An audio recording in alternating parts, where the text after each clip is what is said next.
So yeah, I'm doing a YouTube video. As you know, those that follow me, I don't often do YouTube videos. I just feel like I need the full 15 minutes or longer than 59 seconds from Instagram.com. So I originally saw a Luton and Dunstable hand specialist.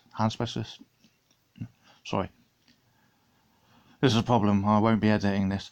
I originally saw a Luton and Dunstable pain specialist who told me on the 10th of October 2017, I do not have complex regional pain syndrome.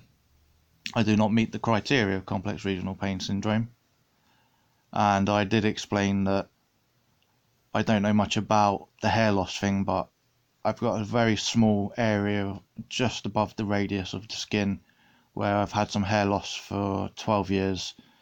I said I've had swelling for 16 years solid, and that is out of the splint, in the splint. 4.5 months after the accident, my hand was still swollen, and that was before I was even put in a splint. I explained that, like, doing physiotherapy, the more I use it, both on the mid-carpal instability side and the complex regional pain side, the more it will swell, the more the pain will become.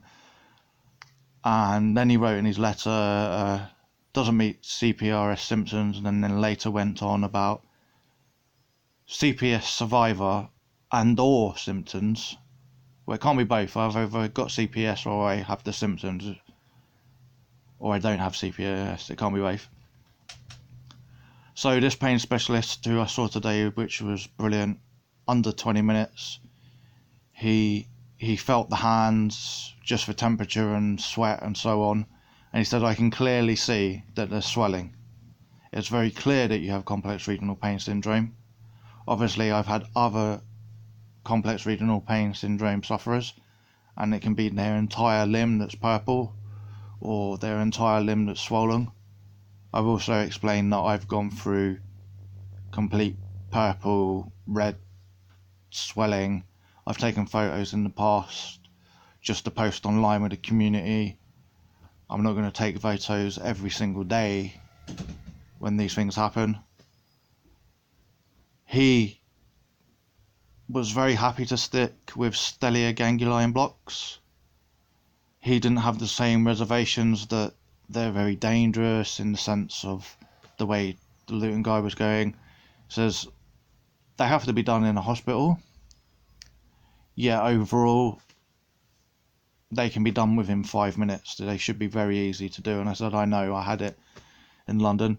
I said, although it's not in my notes, he asked if I'd been spoken about a spinal tap thingy with jig. And I said, well, me and Nicola did discuss it in March 2009, although it's not in my notes, because the first thing he did was the pregabalin, the pain patches and stellar ganglion. Later on we did the mirror therapy and stuff like that. And I said he's already said no to some other treatments that were more for the mid-carpal instability side. I said I found that apparently lidocaine infusions are meant to be good for the mid-carpal instability, and pylotherapy, which kind of gently bruises the ligaments again and hopes that they repair themselves. He was very happy that I'm going to see a local hand surgeon, although I don't expect the hand surgeon to offer me a limited or full fusion anymore, considering I have complex regional pain syndrome, and it was taken off the table mainly because of Marks and Spencer's ex-hand surgeon, rest in peace.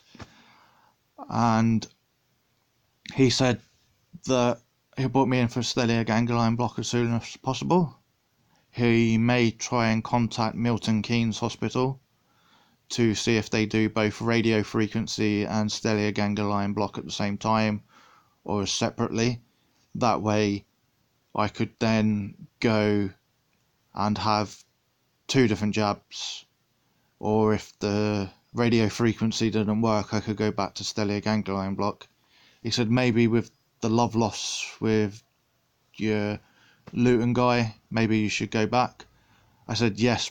Unfortunately, he said I would only be given pulse radio frequency, and of course if pulse radio frequency doesn't work, he said he won't be offering me any more stellate ganglion blocks at all. Because he said he's never really produced or carried out a stellate ganglion block, and that apparently that was his first one, and it seems true because on the 8th of November last year, none of the staff that were filling out the forms and asking the questions had even heard of a stellate ganglion block. And also, he says, unfortunately, Bedford can't do both because they only have the anaesthetic version of jabs, which is stellate ganglion block. They don't currently have the pulse radio frequency machine. And I said, that's fair enough. He said, depending how the stellate ganglion block goes, if it lasts like it did when I had the last one, both in London and Luton, which was 3 or 4 months, then I explained it originally lasted 6 months in 2009.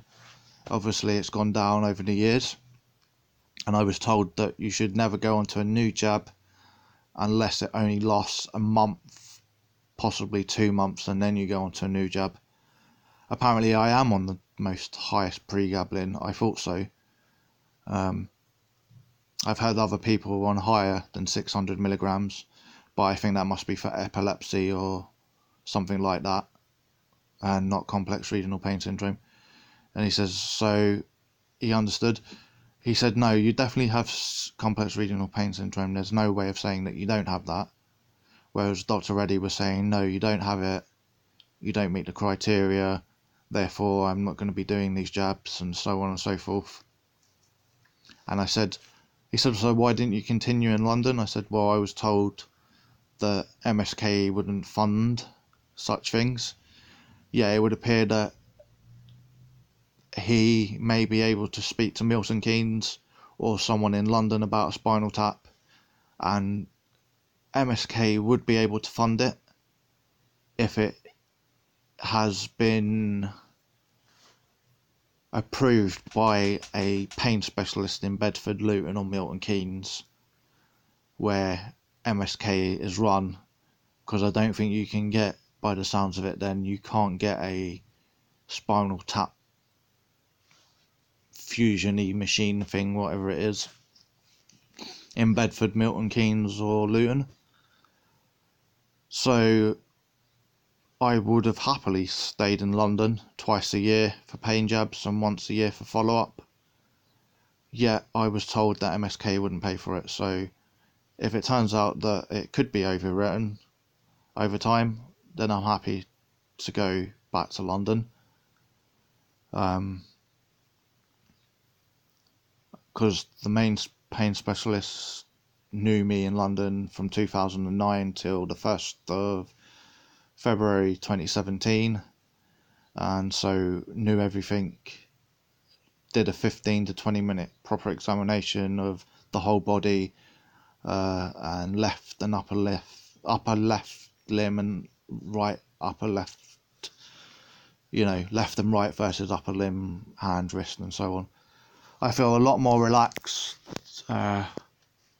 Obviously I'll see what his notes or advice will say to the GP. Yeah, it was very clear. I'm still suffering complex regional pain syndrome, I know this. Yeah, Dr. Reddy was like, no swelling, you weren't tender to touch. I said, I am tender to touch. I also, as well as being tender to touch, I have to wear the wrist splint because it also has benefit. So it keeps my bones in alignment. It gives me the strength to do stuff. Otherwise my bones and ligaments dislocate regularly on most motions. He was happy that I was going to see a hand specialist. I said, well, it was only to ask the follow-up questions that I wanted to ask 2 years ago when I had my 4th operation. I'm not 100% sure they'll they'll advise a limited or full fusion anymore, because the main reason that was also taken off the table was Marks and Spencer's hand surgeon getting involved off the record, even though he phoned up both hospitals at the NHS rather than their private clinics, and also because I had the diagnosis of complex regional pain syndrome years later. So I also explained that every operation I've had, there's been an increase of pain for 3 to 6 months, and then it goes back to the baseline. So the baseline isn't nice to begin with, yet for 3 to 6 months after an operation, there's a lot more pain, especially in the wrist and the hand and the fingers and the carpus. I explained that I started getting shoulder ache on the side of my shoulder in 2010, and a dull ache and an ache and a bit of clicking. I've explained that I get the pain from my fingers to my shoulder. I didn't get to explain that I have very intense pins and needles, yet the pins and needles again is random at 3 different stages of the upper limb, whereas obviously the chronic pain is throughout the whole limb. The obvious or really inflamed swelling and redness is always in the hand, it's always in the wrist, always in the arm. Yet some people, the swelling and the purpleness and stuff like that will only be in the limb where they had the original trauma, i.e. the site of the trauma site, which was the wrist, the hand and the arm and the carpus.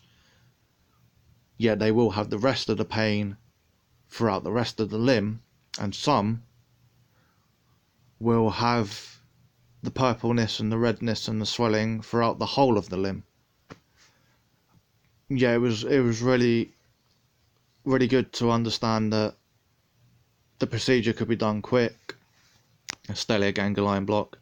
It doesn't sound like, although it has to be done in hospital, I get that, it doesn't sound like it's going to be making a meal of it. Dr. Reddy seemed to take 20 minutes to do the jab. It felt like 20 minutes, it certainly wasn't 5 minutes.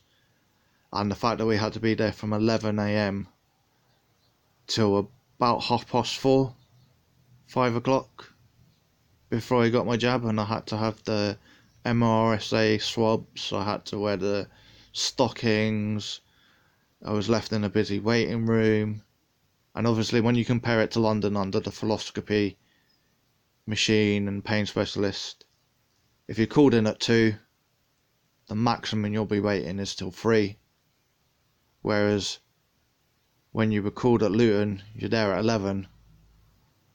Then they've got to do the MRA swab tests, so no one's having their jab until at least 1, and depending on what time of the queue you fall in, I didn't have mine till 4:30, maybe even 4:45. So it's quite stressful, especially as when you've had the London experience. It's very, very good, excellent. They're trying to reduce the stress. They make sure that it's not done on a surgical ward. Yeah, it's still done in a hospital, so that if there was major trauma or a major problem, you're minutes away from a ward or a surgical ward or an emergency ward or wherever a ward to stay. So I'm going to post this video. I feel a lot more relaxed. I'll be interested to see what he puts in his letter. Obviously he didn't do any examination other than the temperature, the sweat gauge. So he didn't put any of my limbs through a range of motion, whereas Dr. Reddy did some, but didn't do the hand or wrist through a range of any motion. So the hand didn't go up, didn't go down, didn't go left, right, didn't clench a fist. He just did a pinch and grip test, and then something halfway between the elbow and the arm, and told me to do that.